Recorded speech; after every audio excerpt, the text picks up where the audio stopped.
ലഗാൻ എന്ന് പറയുന്ന സിനിമയുടെ ബാൻഡ് വിഡ്ത്തൊക്കെ ഭയങ്കര വലുതാണ്. നമ്മുടെ ഈ കൊച്ചു സംസ്ഥാനത്ത് നിന്ന് ഇത്രയും ബ്യൂട്ടിഫുൾ ആയിട്ടുള്ള സിനിമ ചെയ്യാൻ കഴിഞ്ഞു എന്നുള്ളതാണ് 1983 ഏറ്റവും വലിയ പ്രത്യേകത. കാരണം ആമിർ ഖാനെ പോലത്തെ ഒരു ഹൈലി ബാങ്കബിൾ ആക്ടർ ഇതിനകത്തില്ല. അശുതോഷ് ഗോവാരിക്കറിന് കിട്ടാവുന്ന റിസോഴ്സസ് ഇതിനകത്തില്ല.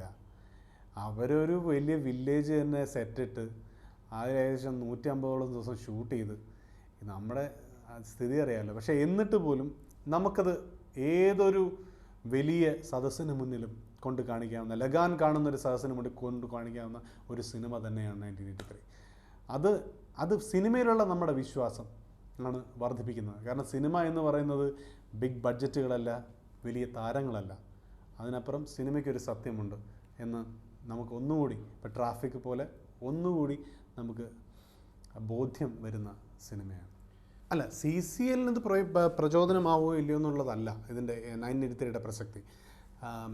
കാരണം ഇത് ഇപ്പം നമ്മളിപ്പോൾ അതനുസരിച്ചൊരു സിനിമ ഇറക്കിയൊന്നുമല്ല. ഈ 1983 പോലത്തെ ഒരു പടം, നിങ്ങൾ ഈ പറഞ്ഞ പോലെ ക്രിക്കറ്റിനെ കുറിച്ച് പടം ഇതാര് കാണും എന്നിങ്ങനെയുള്ള പല ദോഷൈക ദൃക്കുകളുടെ വാക്കുകളും കേട്ട് നമ്മുടെ പല ഡിസ്ട്രിബ്യൂഷൻ സെറ്റപ്പുകളിലും ഈ സിനിമയെന്ന് അത് അവിടെ ഏറ്റവും നന്ദി പറയേണ്ടത് ലാൽ ജോസിനാണ്.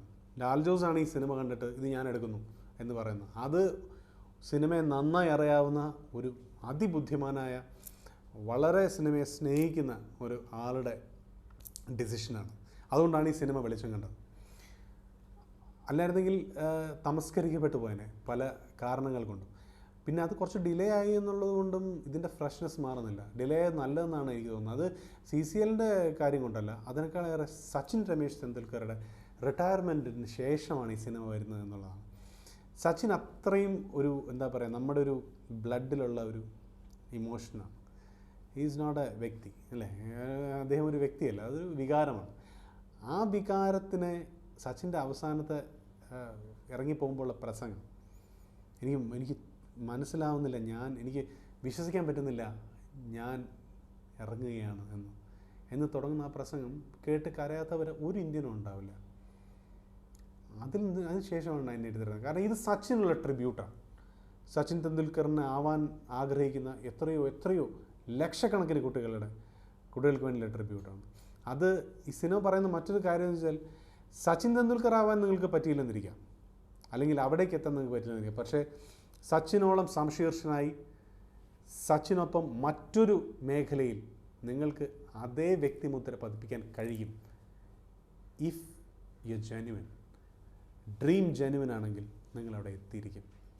ആ സ്വപ്നങ്ങൾ കാണുക, സ്വപ്നങ്ങളെങ്കിൽ പ്രയത്നിക്കുക, ആ പ്രയത്നം യഥാർത്ഥമായിരിക്കുക.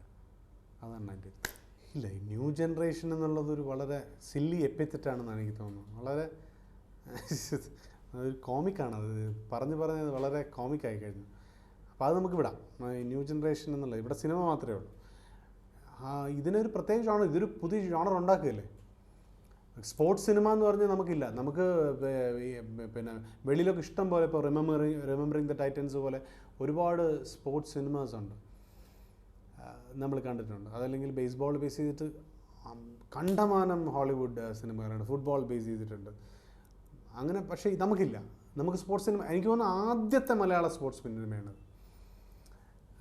അങ്ങും ഇങ്ങുമൊക്കെ തട്ടിയും തെറിച്ചും ഒരു ഫുട്ബോൾ മാച്ചൊക്കെ ഉണ്ടായിരിക്കാം ഏതെങ്കിലുമൊക്കെ സിനിമയിൽ. അതല്ലാതെ ഒരു പൂർണ്ണമായും ക്രിക്കറ്റിനെ ബേസ് ചെയ്ത് അല്ലെങ്കിൽ ഒരു സ്പോർട്സിനെ ബേസ് ചെയ്തിട്ട് ഉള്ള സിനിമ ഇത് ആദ്യമായിട്ടായിരിക്കും, അല്ലെങ്കിൽ ഇത്രയും ഒരു നാഷണൽ ലെവലിലുള്ള ഒരു സ്പോർട്സിനെ ശരി. അപ്പോൾ ഒരു പുതിയ ജോണർ ഓഫ് സിനിമ തന്നെയാണ് ഇറക്കുന്നത്. മാത്രമല്ല നടപ്പ് തിരക്കഥാ വട്ടങ്ങളിൽ നിന്നും മാറിയിട്ടുള്ള, മുൻമാതൃകളില്ലാത്ത ഒരു തിരക്കഥയാണ് അതിൻ്റെ അവതരണവും അതെ. ഇപ്പോൾ ഇതിൽ ക്യാരക്ടറൈസേഷൻസ് പറയുകയാണെങ്കിൽ പോലും ഇതിലെ ക്രിക്കറ്റ് കോച്ച് എന്ന് പറയുന്നത് കൃത്യം ഇവിടെ നിൽക്കൂ, അവിടെ നിൽക്കൂ, ആ ബൗൾ എന്ന് പറയുന്ന ടൈപ്പല്ല. അങ്ങനെ ഇല്ല, അങ്ങനൊരു ക്രിക്കറ്റ് കോച്ച് ഇല്ല. നമ്മൾ കാണാറുണ്ട്, നമ്മൾ ഒബ്സർവ് ചെയ്യാറുണ്ട്. ഇവരൊക്കെ വളരെ നോർമലായിട്ട് അവിടെ ചായ കുടിച്ച് വന്നിട്ട് നീ എന്തുവിടെ കാണിക്കുന്നത് എന്ന് പറയുന്നതാണ് നമ്മുടെ ക്രിക്കറ്റ് കോച്ച്. ഒന്ന് ഓടിക്കോടാ എന്ന് പറയുന്നതാണ് നമ്മുടെ ക്രിക്കറ്റ് കോച്ച്. അപ്പോൾ അത്തരം ചില സാധനങ്ങളാണ് നമ്മൾ ഈ വിജയമേനൻ എന്നുള്ള എൻ്റെ ക്യാരക്ടറിൽ ഞാൻ ഇടാൻ ശ്രമിച്ചിട്ടുള്ള കാര്യം. ഏറ്റവും കാഷ്വലായിട്ട് കുട്ടികളായിട്ട് സംവദിക്കാൻ ഉള്ള ഇത് വരിക. പിന്നെ അയാളുടെ ഏറ്റവും ഡ്രമാറ്റിക് ആയിട്ടുള്ള ഒരു കാര്യം, അയാൾ രഞ്ജി ട്രോഫി അല്ലെങ്കിൽ രഞ്ജി പ്ലെയർ ആവുന്നതിൽ നിന്നും അയാളെ വിലക്കി അയാളുടെ വലിയൊരു ദുരന്തം പറയുന്ന നിമിഷം, അത് വേണമെങ്കിൽ ഏറ്റവും ഡ്രമാറ്റിക് ആയിട്ട് പറയാം. പക്ഷേ ഇയാളിത് ഭയങ്കര കളിയായിട്ടാണ് പറയുന്നത്. ഒരെണ്ണം വന്ന് തട്ടി താഴെ പോയി, പിന്നെ ഇടയ്ക്കിടയ്ക്ക് വരും. ഇത് ഇപ്പോഴും ഇടയ്ക്കൊക്കെ ഒരു പ്രശ്നം ഉണ്ടാകാറുണ്ട് എന്ന് പറയുന്ന തരത്തിൽ ഇതിനെ കാഷ്വൽ ആക്കുക എന്ന് പറയുന്നത്. സോ അങ്ങനൊരു ജോണർ ബ്രേക്കിംഗ് എന്നുള്ളതല്ല, നമ്മൾ ഈ വീണ്ടും നമ്മൾ ക്രിബി അവരൊന്ന് ക്യാബിൻ ചെയ്യേണ്ട കാര്യമില്ല ഒന്നിലും. ദിസ് എ ഗുഡ് സിനിമ, നല്ലൊരു സിനിമയുണ്ടായി. 2014 ആദ്യത്തെ ഹിറ്റുണ്ടായി. ഇനി വരും സിനിമകൾക്ക് അതൊരു വലിയ പ്രചോദനമായി, പുതിയ ഡയറക്ടേഴ്സിന് അതൊരു വലിയ പ്രചോദനമായി, പുതിയ പ്രൊഡ്യൂസേഴ്സിന് പുതിയ ഡയറക്ടേഴ്സിനെ വെച്ച് പരീക്ഷിക്കാനുള്ള ഒരിതായി.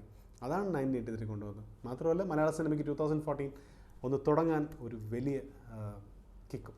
തീർച്ചയായും ഒരു സിനിമ വലിയൊരു വിജയമാവണമെങ്കിൽ കുടുംബങ്ങൾ ഉണ്ടായേ പറ്റും.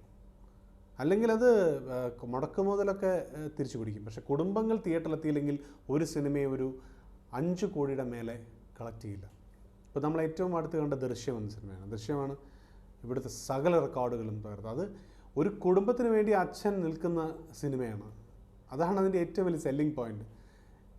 ഒരു മകൾക്ക് വേണ്ടി ഏത് ലെങ്ത്ത് വരെ ഒരു അച്ഛൻ പോകും എന്നുള്ളതിൻ്റെ. അപ്പം ഓരോ അച്ഛന്മാരും വിചാരിക്കും, അല്ലെങ്കിൽ ഓരോ അച്ഛന്മാരും ഫാമിലിയെ കൊണ്ട് കാണിച്ചിട്ട് ഇതാണ് ഞാനൊക്കെ നിനക്ക് വേണ്ടി ചെയ്യാൻ പോകുന്നത് എന്ന് പറയുന്ന ഒരു കാര്യം അതിനകത്തുണ്ട്. അതൊരു വലിയ കമേഴ്സ്യൽ എലമെൻ്റാണ്.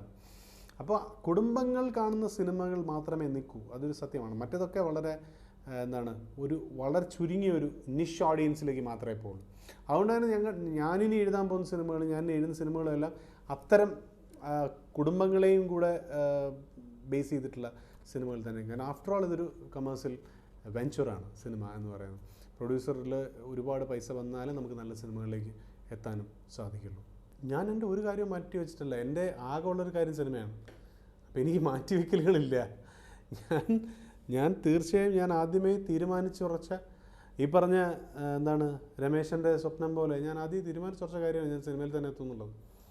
സിനിമയിൽ മാത്രമേ നിലകൊള്ളൂ എന്നുള്ളത്. അതിന് വേറെ എന്തെങ്കിലും മാറ്റി വെച്ചിട്ടോ ത്യജിച്ചിട്ടോ അല്ല ഞാൻ സിനിമയിൽ നിൽക്കുന്നത്. സിനിമ എന്നെ സഹിക്കുകയാണ്.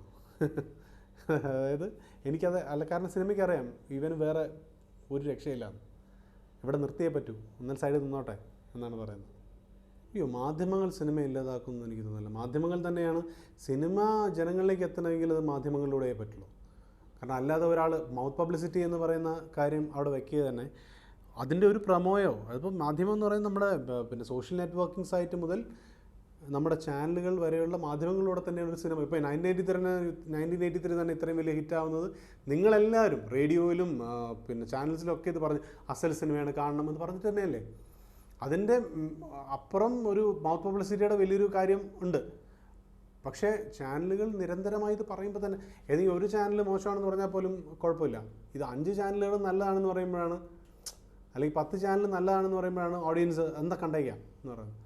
അപ്പോൾ അത് മാധ്യമങ്ങൾ ഒരിക്കലും പിന്നെ ഈ സാറ്റലൈറ്റിന് വേണ്ടി സിനിമ ചെയ്യുക എന്നൊരു കാര്യമൊന്നും ഇനി ഉണ്ടാകുമെന്ന് എനിക്ക് തോന്നുന്നു. അതൊരു ചെറിയ കാലഘട്ടത്തിൽ ചിലപ്പോൾ ഉണ്ടായേക്കാം. അത് സാറ്റലൈറ്റുകാരനെ അല്ലെങ്കിൽ ചാനലുകാരനെ തിരിച്ചറിഞ്ഞിട്ട് അത്തരം സിനിമകൾ മാറ്റി വയ്ക്കുകയാണ് ഇപ്പോൾ ചെയ്യുന്നത്. ഇനി സിനിമ തിയേറ്ററിൽ ഓടാൻ വേണ്ടി തന്നെ ഉണ്ടാവും.